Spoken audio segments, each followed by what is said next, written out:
బియ్యం దొంగ 8,000 బస్తాల బియ్యం కొట్టేసి పేదవాడికి పట్టెడన్నం పెట్టడానికి సివిల్ సప్లైస్ ద్వారా గోడౌన్స్ నిలవబెడితే అక్రమంగా గోడౌన్స్ కట్టుకుని అక్రమంగా ఆ గోడౌన్స్లో బియ్యాన్ని మొత్తం కూడా కాకినాడ ద్వారా ఎక్స్పోర్ట్ చేసి షిప్పింగ్ చేస్తే పబ్లిక్గా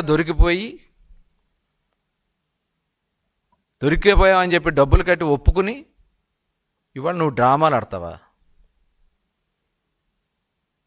ఇవన్నీ ప్రజలు గమనించట్లేదు అనుకుంటామన్నారు మీరు. ఇది చాలా చాలా అప్రజాస్వామికం. కులం పేరు పెట్టి, మతం పేరు పెట్టి, బీసీ కార్డు అని, బీసీలను రెచ్చగొట్టండి అని చెప్పి ఇంత పబ్లిక్గా మాట్లాడుతూ ఉన్నటువంటి పరిస్థితులు ఉన్నాయంటే ఈ రాష్ట్రంలో ఇంకా ఇలాంటి కార్యక్రమాలకి స్థానం ఉండటానికి వీల్లేదు. ఎవరు రెచ్చగొట్టినా, ఎవరు ఒక ఉద్దేశపూర్వక కార్యక్రమాలు చేసినా చూస్తూ మటుకు ఊరుకోం. కఠినంగా చర్యలు తీసుకుంటానికి ప్రభుత్వం సిద్ధంగా ఉందని చెప్పి తెలియజేస్తాను.